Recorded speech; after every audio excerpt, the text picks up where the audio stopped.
This episode of Literary Treks is brought to you by Audible.com, offering more than 180,000 titles for smartphone, tablet, and desktop. To get a free audiobook of your choice and to help Trek FM at the same time, visit audibletrial.com/trekfm. And also by Enterprise in Space, an international program of the nonprofit National Space Society. Find out how you can help science and education and become a virtual crew member aboard the NSS Enterprise Orbiter by visiting enterpriseinspace.org. And if you want to join the conversation and share your thoughts on this episode, join the Babel Conference, our listeners group on Facebook. Just type BABEL into the Facebook search field. We look forward to seeing you there. Hey everyone, I'm Rod Roddenberry, and you're listening to Trek FM.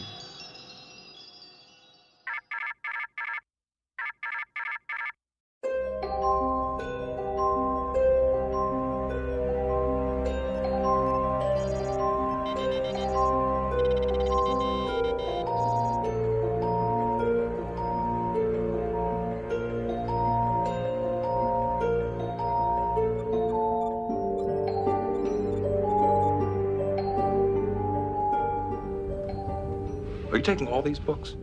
I thought I'd take some light reading, in case I got bored. Welcome, everyone, to another exciting, wonderful episode of Literary Treks, if I do say so myself. My name is Dan Gunther, and I'm just one of your hosts. Joining me, as he is always, is the wonderful Bruce Gibson. Bruce, how are you today? I'm wonderful. But wait, you just said that. I did. It's the feeling so nice, it deserves to be said twice. Oh, that's so wonderful of you. Well, it's getting kind of late where we are, so I feel like we're getting a little loopy at this point, but it should make for a fun episode, I think. We're going to be talking a little later about the Voyager novel, The Farther Shore. This is part 2 of the Homecoming duology featuring Voyager's return to Earth from the Delta Quadrant after the end of the Star Trek Voyager series. We covered the first book, Homecoming, last week with Brandi Jackola, and joining us again this week is Brandi to talk about book 2. So that's pretty exciting. But before we do that, we do have a comic to cover this week, also book 2. This one is Terra Incognita, issue number 2. You might remember we covered the first issue a few episodes ago, and in that one we had the Mirror Universe Barclay remain behind following the previous Star Trek The Next Generation comic adventure. He's bound and gagged Barclay in his quarters and taken his place. And now we've got part 2 of that story, in which Picard and the Enterprise take over a diplomatic mission from Captain DeSoto and the U.S.S. Hood, negotiating a new peace treaty with the Cardassians, with some Vulcan ambassadors they have on board. So, first impressions, Bruce, what did you think of this issue? One thing I found interesting about this issue is it felt like a standalone. It didn't feel like it was a part 2 of a story to me. Because with the thing with Mir Barclay being in issue 1, I'm expecting there to be a continuing play of that in issue 2. But there's just really one brief scene with Barclay, and the rest of this is about Picard and Troy dealing with a diplomatic mission with the Vulcans and the Cardassians, and it really is a complete story in of itself. So it's a good story, and I've enjoyed it, but it did not feel like it was part of the Barclay arc. Yeah, I think I was really expecting that to be the focus of this entire miniseries going forward. Instead, I feel like we're kind of getting pieces put in place for this larger situation that's going on. And like you said, yeah, we've got this shuttle crash incident with the Vulcans and dealing with the Cardassian negotiations and stuff. And it feels like an episode of TNG kind of thing. Very much self-contained, but with this Barclay element kind of hovering over it. Because like you say, we do get that one scene where Troy and the Vulcan ambassadors are preparing to leave the ship in a shuttlecraft, and Barclay has done the pre-launch stuff, I guess. he's speaking a lot more confidently than Barclay normally does. And he says something that really gives Picard and Troy pause. He says, "Personally, I wouldn't want to be anywhere near a filthy Cardassian without my handy phaser." And Picard and Troy are pretty shocked. And Barclay says, "That's just a little joke. Anyway, you're all set to go." So that's all we get from Mirror Barclay this time around. Yeah, it's one page of Barclay in this issue. So if anything, what this told me is this series is not about Mirror Barclay. Not to say that he's not going to play a big part in the later issues, but this really is a TNG story, and Mirror Barclay is going to have some kind of play in it. So it's not a Mirror Barclay or a Mirror Universe story. It's strictly the Next Generation. And so like you say, we've got this story going forward. We've got they're taking the Cardassian negotiators and the Vulcan negotiators in a shuttlecraft, which I guess the shuttle pilot briefly forgets she's in the Next Generation and thinks she's in Voyager and crashes the shuttle. So we've got this shuttle crash situation and they have to survive. There's a couple injuries. Well, Troy's on board, so I figure that's how Troy learned how to crash a ship. Oh, there you go. There you go. But I do have to say, actually, Troy puts in a really good showing in this and leads them to the outpost to safety. And, along the way, there's these strange plant creature things that attack them. I really got into this story. I really was interested in it and what was going on. It's not what I expected because, like I think we've said, we expected it to be that Barclay story, but I don't know, for what it is, I'm really into it and I'm really into this series. I think it's been pretty good so far, and this is a really interesting issue. I like the Cardassian that's on the shuttlecraft that is basically needling Troy and the Vulcans constantly, to the point that it's almost comedic to me. Yeah. It's like, I just feel like if they were cooking her dinner, she'd be like, "Oh, great. What are you doing now? Cooking something that humans like that Cardassians don't?" Like she's making comments throughout just like that, And I really like the turn that her character takes too, because she's initially really critical of the shuttle pilot, saying she's just a kid and does she have any experience? And sure enough, she crashes. But at the same time, her piloting expertise allows them to survive the crash. And when her subordinate starts bad-mouthing the pilot, she cuts him off saying, "Hey, that kid is why you're alive, watch your mouth," kind of thing, which I really appreciated. I liked that we kind of got that bit of a turn of her character there, and her and Troy kind of respecting each other by the end of the story too, I thought was really good. Yeah, anytime a Cardassian says, "Well, I'll be damned," just is an interesting character. Definitely. I'm hoping that she's in the next issue as well, because this Cardassian negotiator, I think, is a really cool character. I want to see more of her. Yeah, I do too. I love seeing the Cardassians in this. Just feel like I haven't seen the Cardassians a whole lot with TNG, as much, of course, as we see with Deep Space Nine. So it's nice to see Cardassians in this storyline, but knowing that Mirror Barclay is part of this, we're converging something from the Mirror universe with Cardassians. So I'm curious to see how that plays out. Well, yeah, I think I'd have to give this one top marks for me. I really enjoyed it. Again, it's kind of one of those middle stories of a mini series. So, like you said, it's a bit of a self-contained story, but still setting things up for future issues. So we'll kind of have to wait and see how this all plays out, but I really enjoyed this one. Yep, me too. So we should see issue number 3 in about a month. Awesome. I'm looking forward to that. Speaking of looking forward, what do you say we jump to the feature and welcome Brandi to talk about The Farther Shore? Oh, yes, let's do that, because I have a feeling this one's going to be very interesting. I have a similar feeling. I'm curious to see what you mean by that. I'm a little scared now, but yeah, let's see. Don't worry, just buckle in. You'll be fine. Well, today in our feature, we're talking about part 2 of an epic Voyager story chronicling their return to the Alpha Quadrant. This is The Farther Shore by Christie Golden. And joining us as she did last week is the wonderful Brandi Jackola. Brandi, how's it going? Oh, it's going fine. For better or worse, here I am. There may be listeners going, no, no. But no, I'm back. You can't stop me. They're like, her again?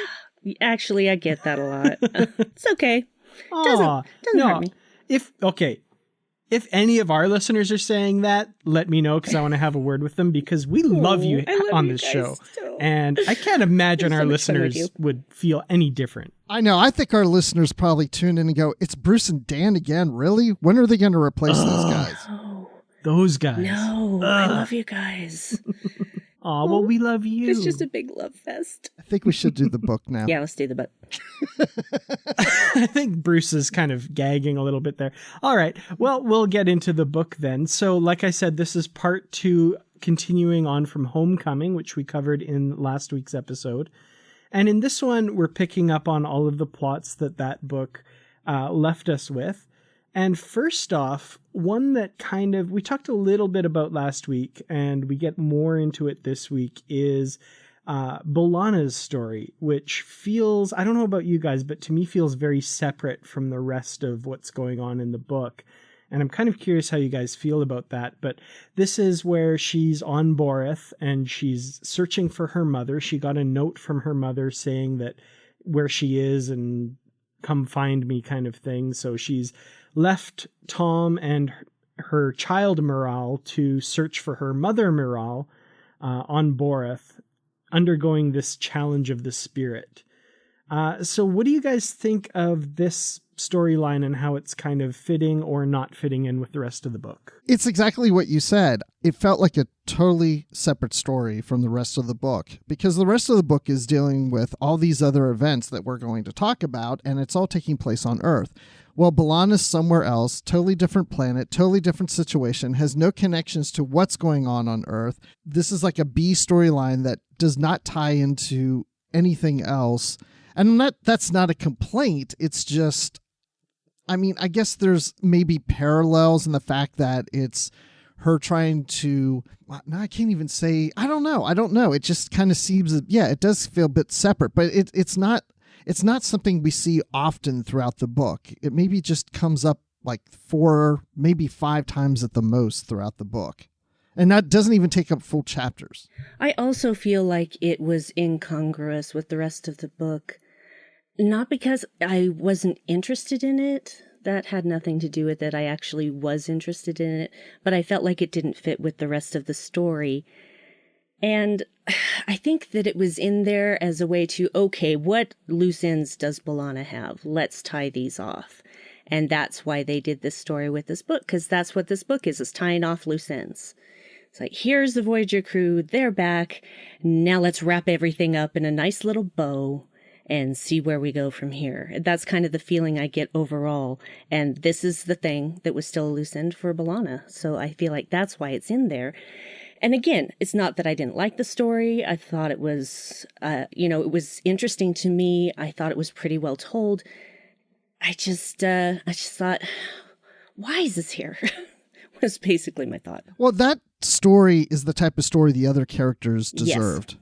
Yes. It's almost like they all needed their one-off to deal with whatever issues that they brought with them from the Delta Quadrant, and then how they're dealing with family and other people on Earth. It's like, I felt like they all needed those separate stories like that. So it's great that B'Elanna got this opportunity. Oh yeah, I agree. I'm not saying she shouldn't have had this opportunity. I just the way that it was kind of shoved into the rest of this novel is what bothered me. And to me, Bruce, that makes a lot of sense, that like each character should have had a story like this. And it feels really weird that, okay, we've got Janeway promoted. We've got Seven and Chakotay broken up. We have Harry back together with Libby, and Paris is chummy with his dad again. And that's all in like the first couple chapters of the last book. But this story, we're going to stretch out over 2 books and really examine it. And yeah,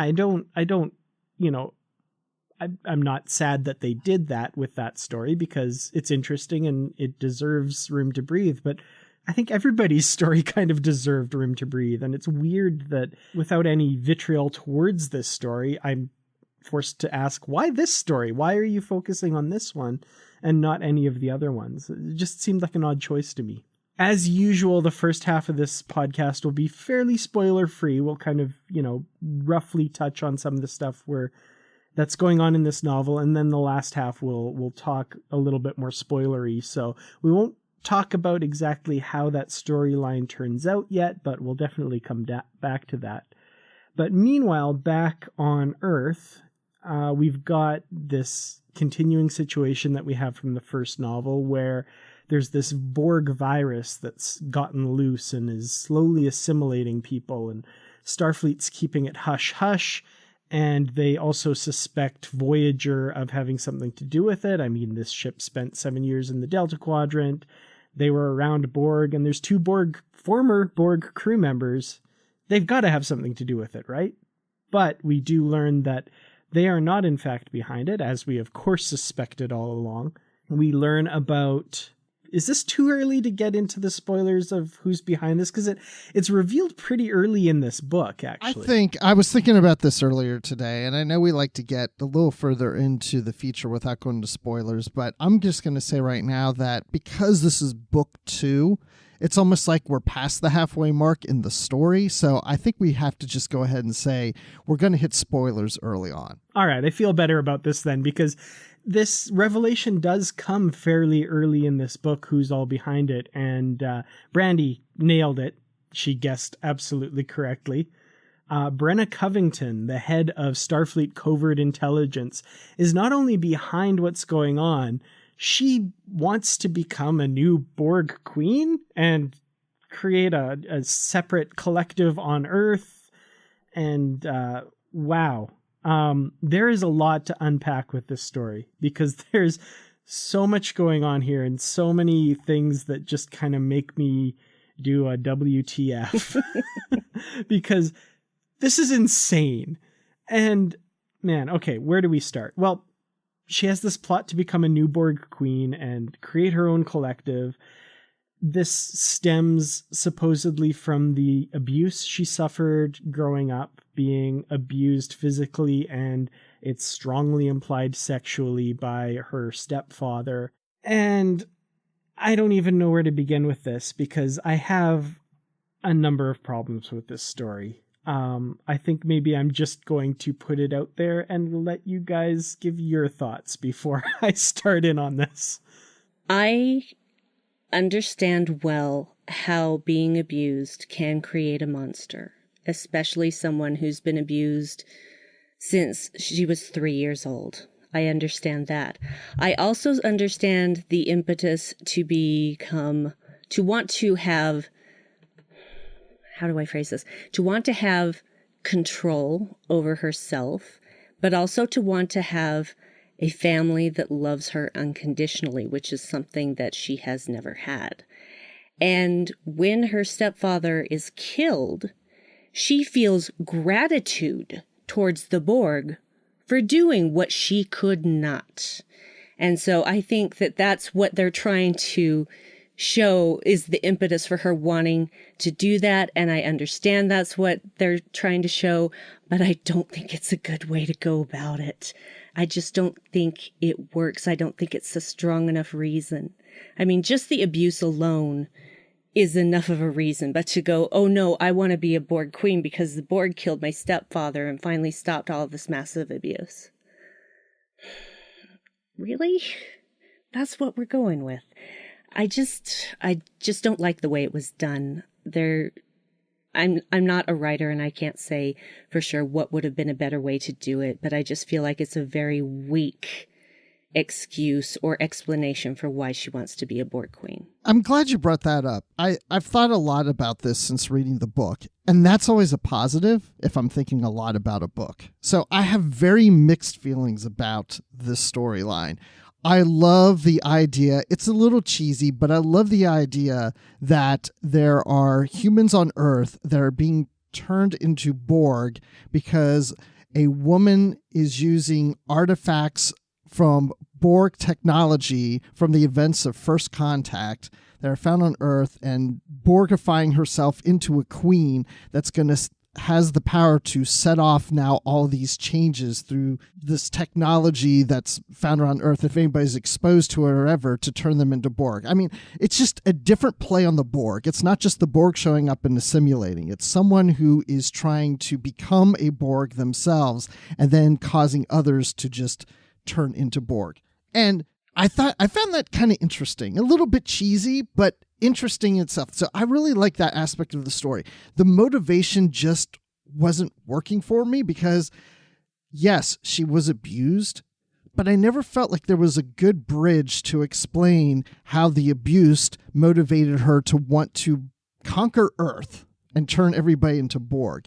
That, unless I'm missing something, that didn't really make sense to me, because I thought if anybody's abused, they don't necessarily want to take over the planet and turn everybody into Borg. I just had an idea while you were saying that, and it's never actually put forth in the book, but one possible explanation, besides wanting to be in control and be loved unconditionally, is also maybe to make sure she can never be abused again, and that no one else can ever be abused again. Yes. And I started thinking that same thing myself when I was brushing my teeth today, when I was thinking about this. I come up with thoughts when I'm brushing my teeth too. I know. It's so great.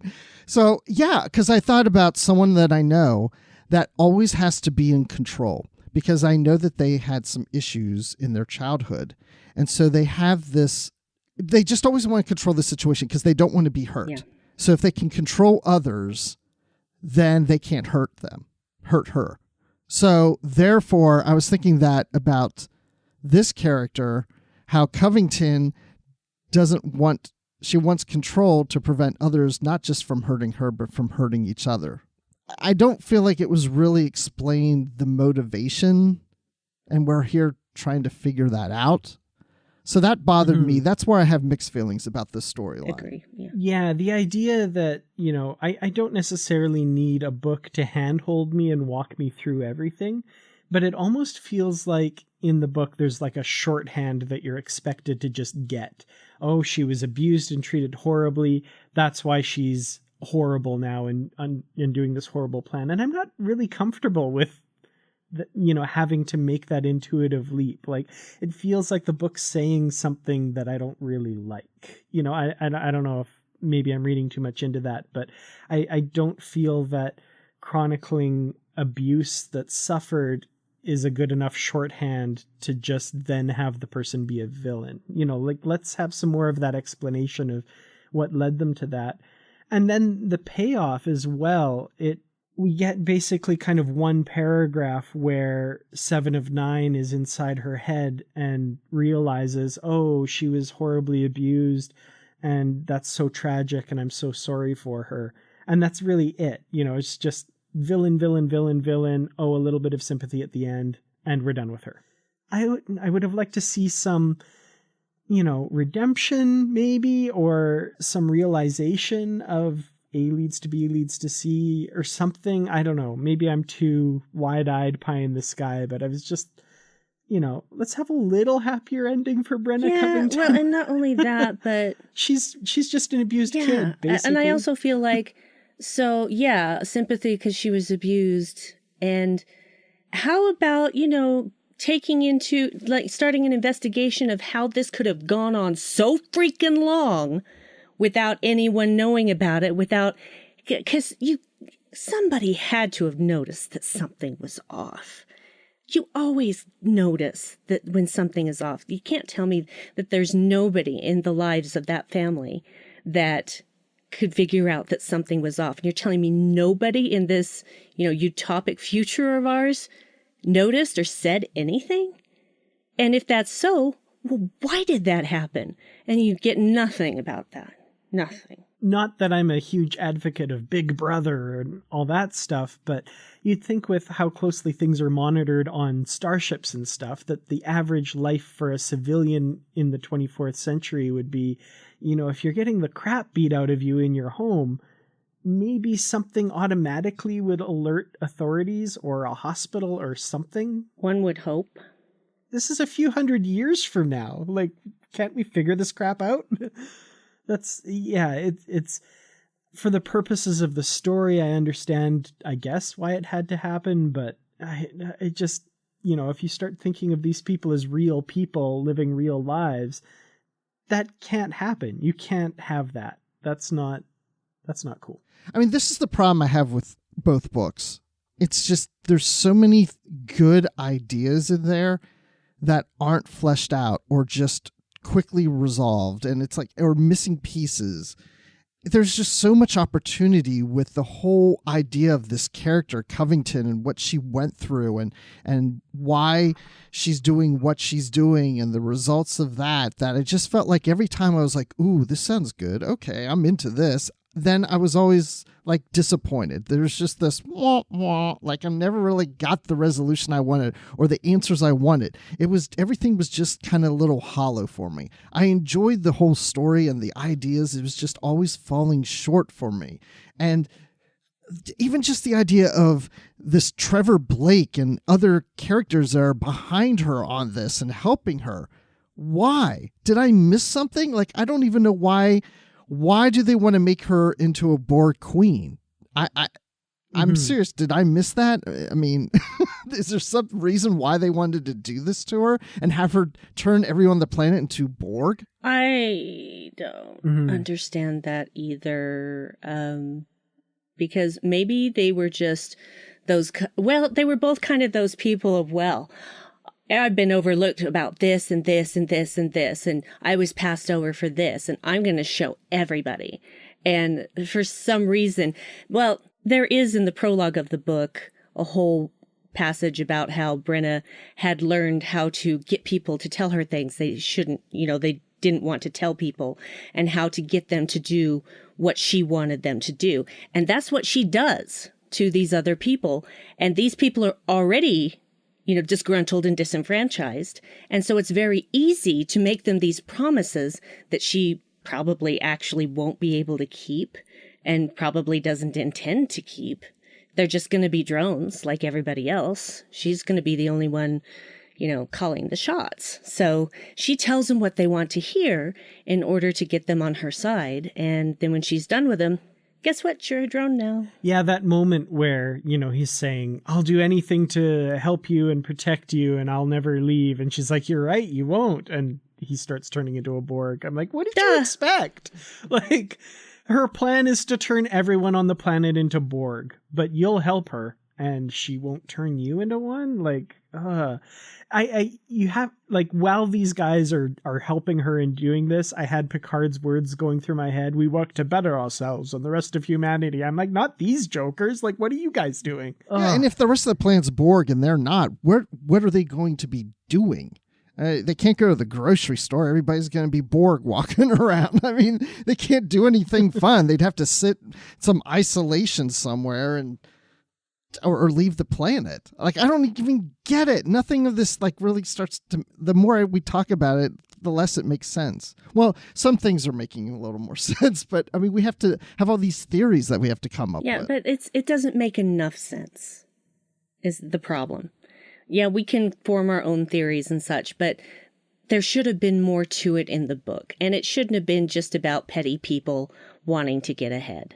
It shouldn't have been about that. There should have been something more motivating this, that they were really true believers in the cause in some way. I don't know. But it's, again, like Bruce said, just hollow. It's just hollow. Which is actually a pretty good pun when we come to the next bit of the story. But first, I want to talk just one last little thing about Brenna Covington. With the revelation in this book, I kind of, in my head, retroactively cast her as Alice Kriege. Oh, yeah. As playing her. And I just thought, like, if they ever, for whatever reason, made the movie of these books, like, that would be perfect. If she's just the woman who plays the Borg Queen in First Contact. And, over the course of the book, she comes out of the shadows and starts to get paler and looks more like the Borg Queen. I was like, oh, that's kind of cool. Headcanon. Well, talking about the story being hollow, I like that. We come to another storyline that's going on that started in the last book, and we get kind of the payoff in this one. We have a man by the name of Oliver Baines, who's kind of taken up the cause of holographic rights after having been inspired by the Doc's holo novel, Photons Be Free. And in the last book, he approached the Doctor to help him with this revolution, and the Doctor refused. It nevertheless went forward. The Doctor fell under suspicion and has been imprisoned by Starfleet because we're a military dictatorship, I guess, Apparently. at this point. Right. Basically, in this book, he's using these holograms and replacing key personnel at various places. And this actually comes in handy for Janeway and her group later on in the book, conveniently enough. But in the meantime, we also follow the stories of the people who've been replaced, who are being imprisoned in a holodeck. And we get kind of this extended story where they're forced to be the slaves and the playthings of the holograms in the holodeck. So we get this role reversal that's just, in my opinion, really on the nose and really obvious, but we'll talk about it. What did you think about this story? And then also the twist that happens with regards to it. I kind of like this story. I think it would work really well as a short story in a book of short stories. But it works in here too. I think what I liked about it is it seemed a little weird because it's on the holodeck and we see Oliver Baines like in a toga or something riding horses. And I don't know. There's just a lot of strange things like at first going on. But I like the whole idea of convincing this character Vasily that he's a slave and he's out doing manual labor in the hot sun in the sand, and he's being treated badly just like holograms have been treated like slaves, and there's other characters around him that you think are also humans that are on board, and he gets to know Allison, and she's, you know, much younger, and he thinks of her like a daughter, and he becomes a father figure to her, and he always looks at her as the daughter he never had. And there was a nice relationship between the two. You know, spoiler alert, which we said we're going to go into spoilers. You know, she gets killed and we find out she's a hologram. But he has a very angry emotion of the fact that he's been duped and that she's a hologram. But she then stands up and she's well again. And she's like, oh, but I'm still real. I'm still me. And he hugs her. And he gets to a point where his acceptance of her and his love for her is genuine, and therefore he accepts the fact that even though she's a hologram, she's real to him. And that's all that counts. And I kind of liked that story, and I liked how that played out. It was very sweet, and also it made a point about, are holograms something that you should consider to be independent, or are they just holograms? Yeah, well, I think that the answer to that question is extremely tricky because I think it also depends on the level of programming involved in the hologram. I think that there are different levels of intelligence in hologram programming. So I can't answer that question because I do not have enough knowledge or experience. I don't have any holograms to interact with. Therefore, I can't say. I had mixed feelings about this story. I understood the point that Oliver Baines was making. It was the way that he made it that I didn't appreciate, because it's taking the low road. You're taking a human being that, doesn't know you from Adam, and you're abusing and torturing this human being to show him what the holograms are going through. That is not a good way to make your point. Now you are just as bad as the people who are torturing and abusing holograms because you're doing it too. So I don't think it was worth the price he paid to make that point, because now you're just a monster, just like the people you're fighting against. And that is the whole point of having a revolution, is to not become the monster, to overthrow the monster, and then celebrate the fact that you are free to do what you want and go about your daily life. But to go this route, and basically he's destroyed the rest of his life now, was it worth it? is my question. So I understand the point that was being made. I like the point that was being made. And I really liked Vasily. I thought he was a really cool character. And again, like Bruce said, would have made a great short story in an anthology or what have you. I just felt like, when will humanity stop becoming the monster to beat the monster? Please stop doing that. This is the 24th century. Let's do better. Yeah, that's really well said. I had a lot of those same feelings. Yeah, I as far as that goes, I don't know what I can add to that, because that's absolutely perfect. I did also really like the character of Vasily. I can't shake this feeling, and I'm wondering if you guys feel the same way. I was a little creeped out by the relationship between him and Allison. Am I wrong? No, I don't know because why. Allison was a little creeped out too at first. Yeah. And it was like the author had to keep making the point, like, oh, no, I don't want to date you. I feel like your father. No, I don't want to date you. I just like over and over. And I'm like, why? Ugh. I don't know why. I just got a little creeped out. Because Christie Golden was writing so much about Allison and making comments about, how beautiful she is. And from his standpoint, oh, look at her and look at what she's doing. And you're like, oh, at first you think there's like some romantic feelings going on. But then all of a sudden it's like, oh, but isn't she like someone that could have been my daughter? And you're like, oh, okay. Like it just seemed to kind of switch on you all of a sudden. And then to the point that he wants to be around her, and she's like, oh, well, I don't think we should date. Oh, no. It's like, yeah, you get that kind of creep feeling throughout that, is he interested or isn't he? I'm not really that sure. Yeah, and that was it, because it was told in these terms and presented this way. And I don't know, we see it all from Andropov's point of view, and it sounds early on like he's pretty attracted to her, and then it just, to me, is a little creepy. But all that aside, I do like that, the switch is flipped at the end, that, oh, you're a hologram, but I have all these emotions and protective feelings towards you as though you're a real person. Oh, I get it. But yeah, the fact that it has to be done through torture and all this stuff is just, it's really upsetting and not the way I would have liked to see that play out. Again, like Brandi said, I'm not a writer either, so I don't know how I would have done it differently. But yeah, it just goes down into some deep, dark areas. And at no point, I don't know if we're meant to or not, but at no point do I ever sympathize or empathize with Oliver Baines. Like, I just can't. He's a horrible, horrible human being, regardless of what he believes.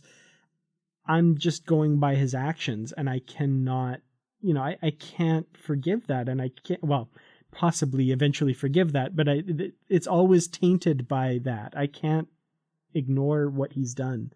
And I cannot. I don't like him. And I never will. I don't either. I have to say this. It's going to sound so silly. Okay. I really love the video game Fallout 4, and there's this character in it named Deacon. And if you choose him as your companion for a while, you get to know him better and better. And there's this one point where, he likes to tell lies a lot, and your character can respond in many different ways. But at some point, he's like, yeah, I was totally lying about that. But eventually, everyone is going to be trying to spoon feed you their patented form of BS. Ignore what they're saying and look at their actions. Look at what they're doing. Look at what they're asking you to do. And that's why I can't stand Oliver Baines. And I mean, that's without getting political, without talking about specifics. That's one thing that I've been taught a lot, is to, especially with certain politicians, don't believe what they're saying. Don't believe what's being put out in press releases and being told by their press people. Judge them by what they're doing. And that's all I'm going to say about that. Yeah. So well, that's true. Just people as a whole. Judge them by their actions and not their words. Absolutely. One thing I wanted to add to this storyline is I like how, well, first of all, I don't really understand why he kidnaps Vasily, because he's just a lieutenant. And I don't mean that in a bad way, but earlier in the book, Chakotay is is telling Baines that in history it shows that, slaves would have never been freed if they didn't have the support of those who were non-slaves, and in women's rights that men had to stand up and also show the support. It can't just be the support of the people who are wanting to be free. You need the support of those outside of that group to help support and fight the cause to make the change happen. And so the fact that Vasily is kidnapped and he's a lieutenant, he has no power over anything. And I'm not even sure why Baines kidnapped him, because if he's trying to make a point to this lieutenant, I don't see what this lieutenant's going to do that's going to help change anything. It would have been more interesting to me if he had captured somebody like the Federation president or some prominent admiral or somebody where he felt like, I'm doing this because this is a person of power. And if I can convince this person of power that holograms are real and should be protected and should be freed, then I'm accomplishing my goal. But I don't see why this lieutenant is getting to help him go anywhere with anything. I just had a thought, because there are more people than just Andropov that were replaced. Where did all these other people go? Are they all going through similar experiences on other holodecks? I wonder too. I was like, wait, did I read something wrong? I thought there were other people. And then it seemed like they just disappeared. Yeah, and you never find out about them. There's never even an afterthought sentence about how they found all these other people in holodecks and what they'd been through. Nothing about that. So where were they? Loose end, not tied off. Well, in this case, I said earlier, I've not read the next two novels. I have to assume that this gets picked up, because the way this story ends is, as far as Starfleet and the Federation knows or cares to concern themselves with, because they drop it pretty quickly, Oliver Baines apparently committed suicide. And that's that. They're like, oh, okay, that's all dealt with. But why? We learn at the end of the novel. Why don't they care? No, why did he commit suicide? That to me wasn't all that clear either. Because he's a coward. He didn't want to be in jail. But to me, it's like, because we know that he didn't actually commit suicide. That was a hologram version of him that they used to somehow trick Starfleet. And as far as the why question goes, that's what I want Starfleet to be asking. Like, oh, he killed himself. Cool, problem solved. And like Admiral Montgomery, as much as he turns out not to be the villain, he's still a huge raging DICK. I do not like this guy, because he just doesn't care. He's like, oh, cool. This Baines guy killed himself. Well, why did he do that? Oh, whatever. I don't care. It's done with. But of course he's still alive, and he's recruited at least Andropov and possibly more people. And at the end, Andropov is like, what do you want me to do, sir? He's kind of been recruited into this army of his, and that's where that story ends. So I've got to assume that continues somehow. I don't care. I don't know. Right? I don't care either. Why didn't he just die? I don't want to see this character again. Thank you. I looked at the Spirit Walk novels, and they're about Maquis, so I don't know if this gets picked up or not.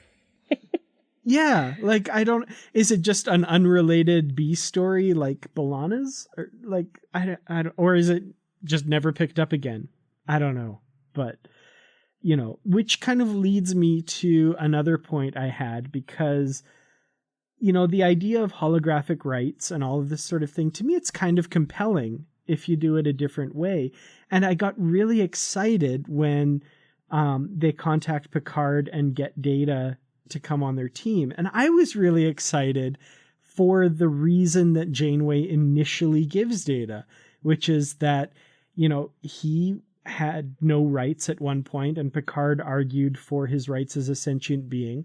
So they want to use him to argue on behalf of their doctor, for one, and holograms as a whole.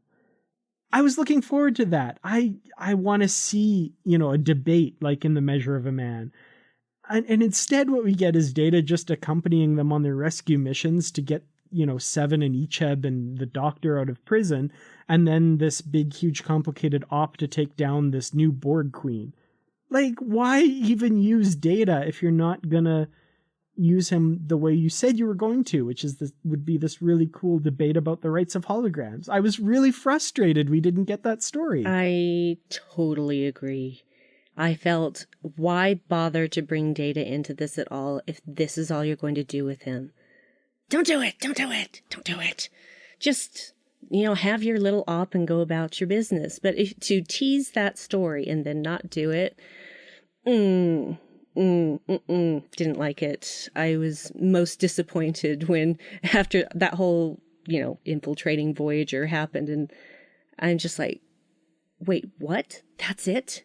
Now we're done with Data? Are you kidding me? Absolutely, 100% agree. I saw this in the show notes and I thought, oh, I'm not the only one who felt the same way about this. The Data role,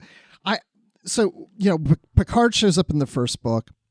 Then Picard shows up briefly in this book, and then Data. And I feel like there's so many times where a Deep Space Nine or a Voyager book have to have a Next Generation character in there, because I feel like the publisher and the writers or whoever feel like, oh, well, people love the Next Generation. Let's get a character in there. And sometimes they are shoehorned in and doesn't really need to be there or whatever.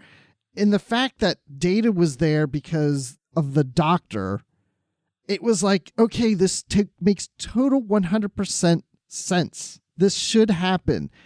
Data should be in this book. And I'm really now invested in the whole hologram thing and Data being there to help the Doctor and prove that he is an individual and that he's a person or whatever and all these things. And then it just was gone. And then he's just riding along in the car with everybody, just like, hey, we're all hanging out. And it was like, it just fell short. And this is what I'm getting at before. It's like there's so many great ideas in these books, and then it just is dropped, or it's just quickly resolved, and it's hollow, and it's just like there's just so much opportunity, and I'm like, like I love it and I hate it at the same time. Like, I want to see the debrief when Data goes back to the Enterprise and Picard, tell me about your mission, Mr. Data. And it's like, well, we infiltrated the U.S.S. Voyager and rescued some crew members and then took down the Borg Queen. So, that's cool. Oh, but why? They could have just done that. Nothing about it struck me as, there are a couple moments where he's using the computer and analyzing data faster than anyone else can, I guess. But, you want to use a character for the experience they have. And especially, and I'm just going to keep hammering this point, especially since they teased us with that story and said, this is why we're using Data. I wanted to see that story. And it's just, it's so frustrating. All right. It's okay. Get it all out, Dan. It's okay. It's a safe space. It's a safe space. Tell us how you really feel. Yeah. Yeah. I don't want to upset our non-explicit rating on iTunes, so maybe we'll move on. The last thing, I guess, is to come back to the B'Elanna story and talk a bit about how that wrapped up. And I feel like I'm just ragging on this novel. I feel like I'm just, and I kind of feel bad, but this is one of those instances where she meets up with her mother, and I knew within like a paragraph, oh God, she's going to die, isn't she? And sure enough, we get this situation. B'Elanna meets up with her in the forests on Boreth, and they end up fighting a mature Grikshak, this big, huge animal. And Miral is mortally wounded, and in a very, I have to admit, emotional and well-written scene, B'Elanna has to, I can't remember the name of the Klingon ritual, but finish her mother off to give her an honorable death.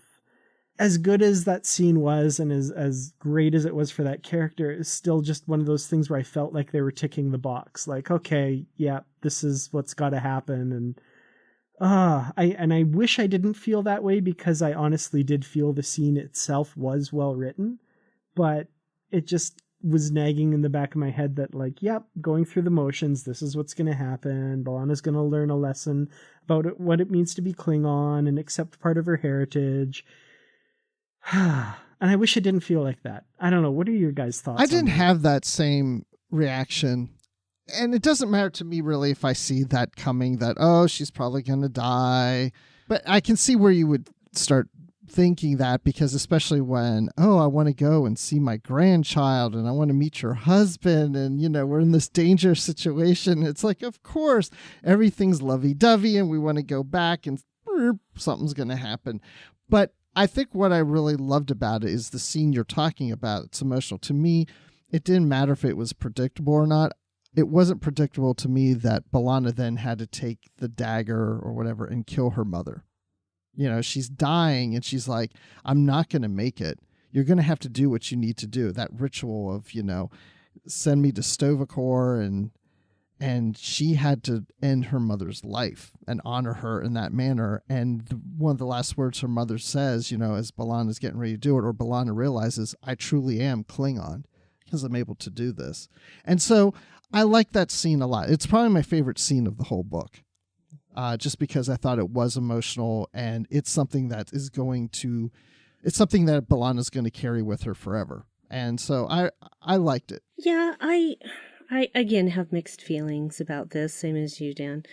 I felt that from the beginning of her real story, once she finds out that her mother is alive, I thought, well, she's going to go in there, she's going to find her mother, something's going to happen and her mother's going to die, because heaven forbid we have a happy ending to this. And so everything that happened along the way was predictable. I agree that final scene was extremely well written, but the minute she was injured, I thought, nope, she's got to have an honorable death. And so I knew that that's what B'Elanna would have to do. And I knew that B'Elanna would do it because it's B'Elanna and she is a bad A. So having it be predictable didn't lessen its effect for me because it was well written. I can't say words all of a sudden. But I just wish, why didn't you take that time and care with all the other stories, like Bruce said to begin with? And I think it was your idea, Bruce, that you thought everything should have been a separate book. Every character should have gotten a book. Yeah, I'm not a writer, but I could be a publisher. Yeah. And an editor. Well, see, and I see that as a really big opportunity. You don't necessarily have to do a full-length novel for each of these stories. They could be like 200 pages each, and you have this nice matched set of all of these stories finishing up, coming back for each of the Voyager crew members of the main cast. And that would have been so much more interesting and deep and satisfying, I feel, than let's just cram all of this into 2 books. And so I feel, again, though I appreciated this story and I was interested in it, again, in the end of it, it just rings a little bit hollow, like everybody else, like everything else in this, and tying off all these loose ends. Again, like ticking a box. Yeah, and like I say, it's kind of unfortunate that I felt that way because it is well written and it's compelling, and this is a character that I care about, and I don't want to feel that while I'm reading it. I want to lose myself in the moment, and the writing's good enough that I just about did. So, there's that. Yeah, it was just a return to the stuff that I didn't like in the first half of the last novel, where it was just ticking these boxes. Expanding on it more than we did there, of course, but still just kind of going through the motions and being predictable. Yeah, very mixed feelings. That's the best way to put it. So, I guess I'm going to throw it back to you guys. Is there anything that we haven't talked about with regards to this book that we should be covering? Why, yes. I think, real quick, I did enjoy Libby's character in this book. I liked her in the first book, too, and I just want to throw mention of that. And she also had a love interest in Aidan Fletcher.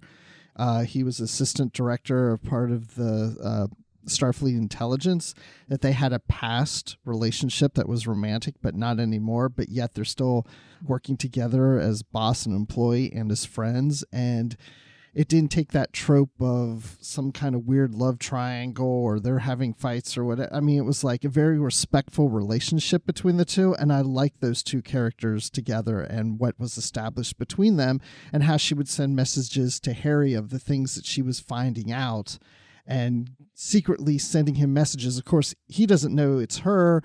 He doesn't know that she's doing intelligence work. So I kind of liked all of that. So it wasn't a big part of the storyline, but it was a nice touch to it. I really liked the Libby character in this book. Yeah, there's a lot of really good character work with the secondary people, other than, the main villain and the secondary villain.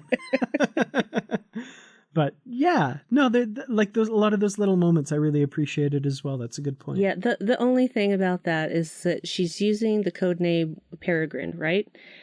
And she exclaims, "Oh, a Peregrine," when they're on that date on that desert planet.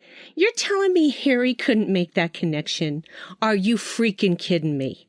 No, he should have known from the start that it was Libby, because who else has talked about a Peregrine recently?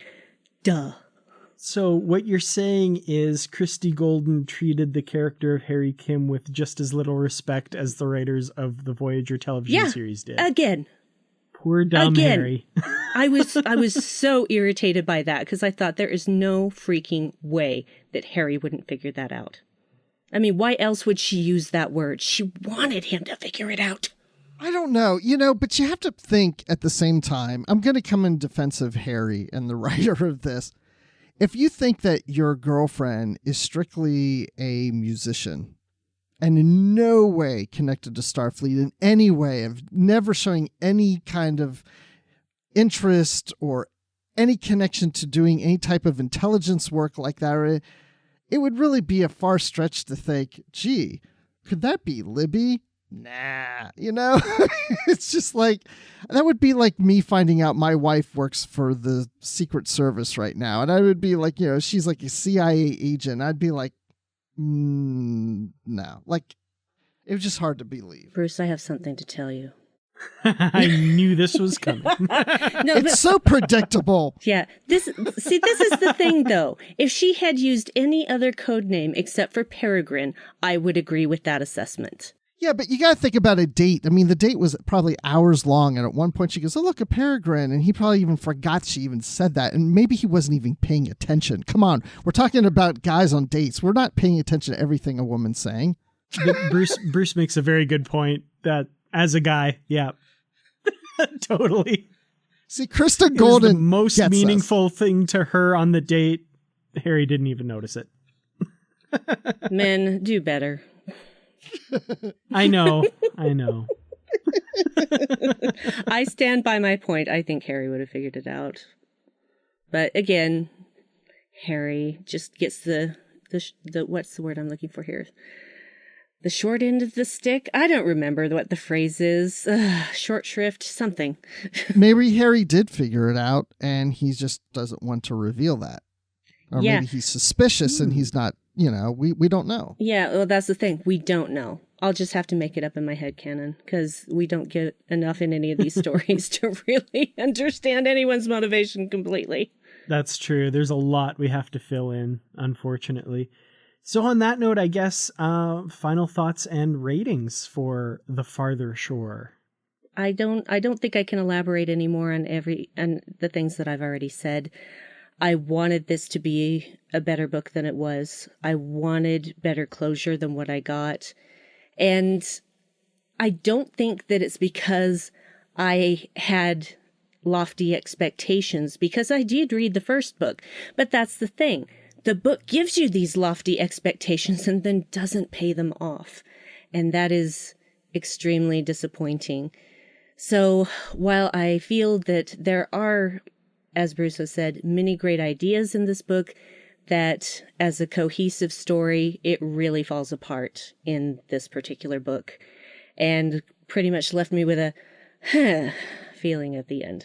So one from Brandi. No, I wouldn't say one I would say 1.5 on their deathbed morals waiting to go to Stovelcore. Oh. Yeah, I pretty much have said, and it's like what Brandi's saying, there's so many great ideas that aren't fleshed up or aren't resolved, or there isn't much detail. And I think my biggest complaint would be that I was looking back, and Homecoming the first book is 288 pages, and A Further Shore is 304 pages. Now, most of the Star Trek novels that we get today are usually a little over 350 pages. So my point is that we could have added another 100 pages to Homecoming and another 70 to 100 pages to A Further Shore, and really fleshed out some of these scenes and fleshed out some of these character moments and taken the moment to, when they first arrive to Earth, not resolve things so quickly, but maybe play those out a little longer into different scenes and give us some opportunity with Data to do something for the Doctor and have like maybe that little courtroom scene at Starfleet and headquarters and do something to that effect and just like really add a little more depth and meat to it. And I think this would have been a very outstanding 2-book series to end the Voyager arc of returning to Earth and then assimilating to Earth when they get here. And I just really feel like this almost feels to me like this is the first pass. And I would have loved the author, even to this day, if she could just go back and just do a little more to that, just take those ideas and really flesh them out a little more. I would really love these books. So as of right now, I would say that I give this book 3.25 loopholes. Oh, you're more generous than I was. Yeah, no, I can't disagree with anything that's been said. There are a lot of interesting ideas in this book. There are so many times reading this that I went, oh, cool. And then when we get to the end of that particular part, kind of go, oh, like it just, everything kind of fizzles out. You know, there's really neat ideas, really interesting ideas. I like the idea of flipping the narrative on someone to see what life as a hologram is like. But the ultimate payoff to that and the fact that it ends up just being kind of torture of a sort, and you know, he pledges himself to this guy. I don't like that. I don't like where that went. The idea of a complex villain with complex motivations, but we don't really get that link between them. And then she just turns into like a mustache twirling, evil, horrible Borg queen that has people surrounding her calling her Majesty. Just like, okay. I don't like, it's just, it feels cartoonish and I don't really like it, which is hard for me to say. I am usually very easygoing on Star Trek novels. So sadly, I will have to give this one 2 out of 5 unactivated but assimilated humans who are just kind of sitting around looking gray. On that note, yeah, this is kind of, in my opinion, a bit of a lackluster finish to the story, which is unfortunate. I had kind of higher hopes for it, but, you know, we'll see where it goes. We'll get to the remainder of the Christie Golden relaunch Voyager novels at some point. But until then, Brandi, where can our listeners find you on the internet? Well, you can find me many places. And by the way, if you need someone to read those additional novels, I am your gal. Because this hasn't put me off Voyager novels, don't get me wrong. You can find me on Twitter at Brandywine12. Brandy is with an I, 12 is the number. You can find me in the Babel Conference from time to time. I try to be more active in there than I have been recently. Getting there. You can hear me from time to time on the 602 Club on the Trek FM network, and just about every week on Warp 5 on the Trek FM network, which is the Star Trek Enterprise podcast, with me friends Brandon Shea Mutella and Patrick Devlin. And I have a great time on that show. Enterprise is so underrated, guys. And I also do a podcast with my wonderful husband, Dave, called the Dark Corner Podcast at darkcornerpodcast.com.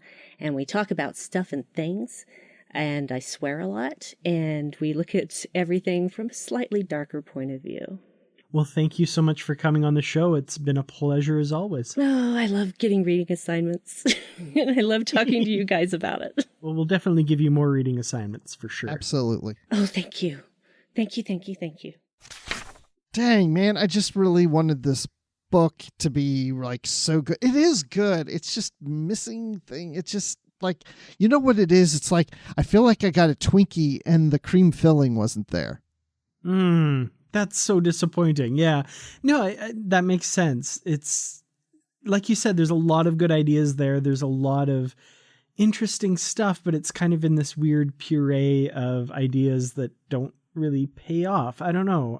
My metaphors are all totally mixed here, but yeah, it ultimately was disappointing. And I think I'm thinking of Twinkies also, because my wife bought me chocolate Twinkies with peanut butter cream, and I love chocolate and peanut butter together, but it's okay in the Twinkie. It's not all that great. I just wanted to mention that because it's on my mind. Yeah, you really can't. I mean, Reese is kind of the people you go to for chocolate and peanut butter, and outside that, it's always a little disappointing. Oh my gosh, I love Reese's stuff. Like every Halloween and Easter or anything that's candy, my wife is buying me Reese's stuff all the time. Well, this podcast is not brought to you by Reese's, but, Reese's, if you do want to send us a crate of peanut butter cups, I'm not complaining about that.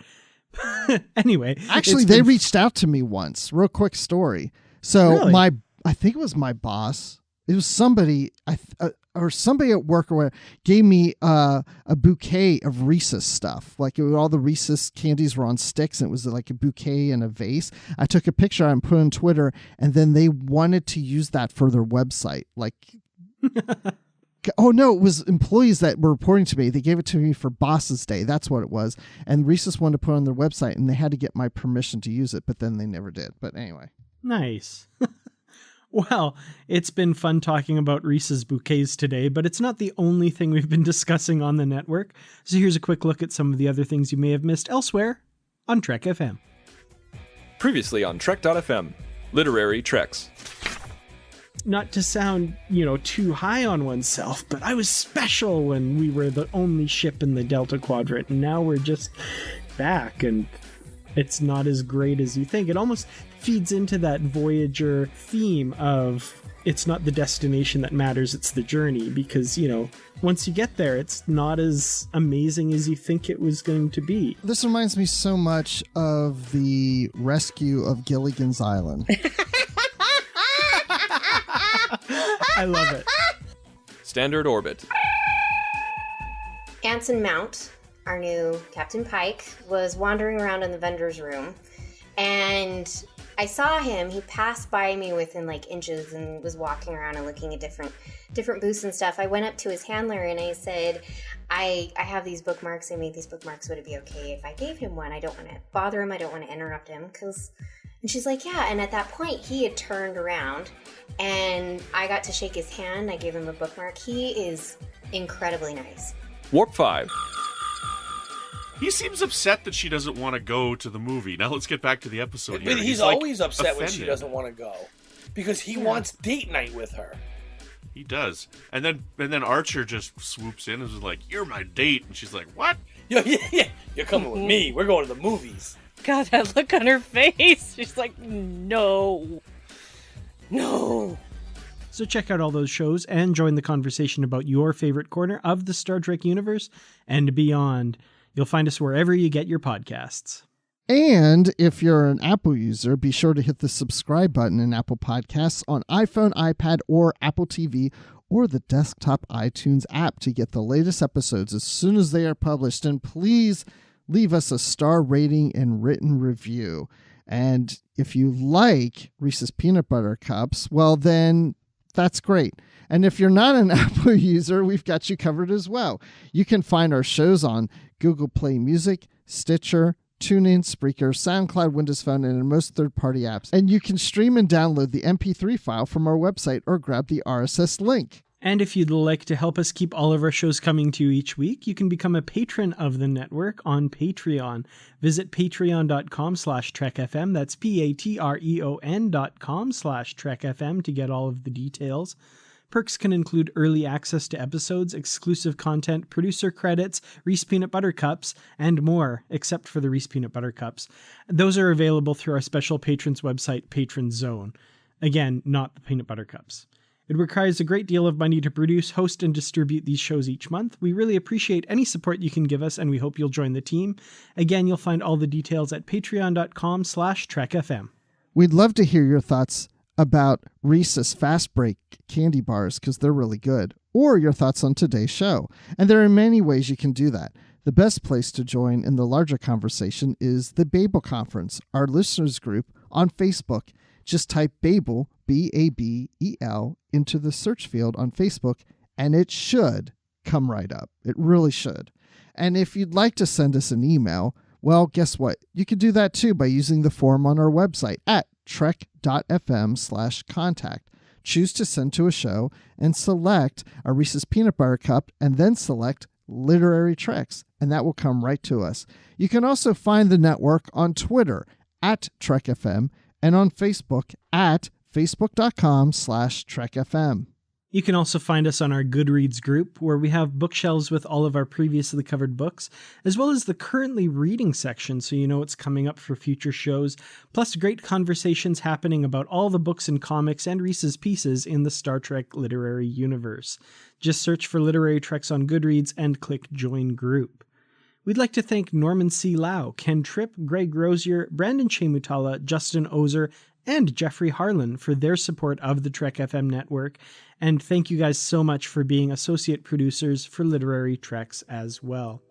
Now, Bruce, when you're not traipsing through the jungles of Boreth in search of your long-lost mother, where can we find you? Well, you can find me dealing with my two halves and trying to figure out who I really am. Am I human or Klingon or both? You can find me on Twitter at Admiral_Rex.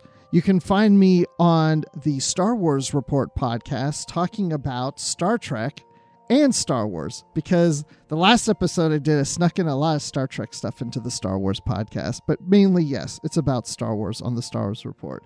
And you can find me on and in and writing in the Babel Conference. So, Dan, when you're not getting your chocolate in somebody's peanut butter, where can people find you? Obviously, I'm getting my peanut butter in someone's chocolate.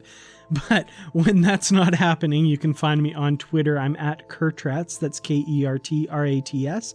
I also have a YouTube channel where I talk mostly about Star Trek. That's at youtube.com/Kertrats Productions. And I have my website where I review Star Trek books at www.treklit.com. Well, thank you everyone so much for listening. And until next time, live long and read on. What do you call that, light reading? To each his own, number one.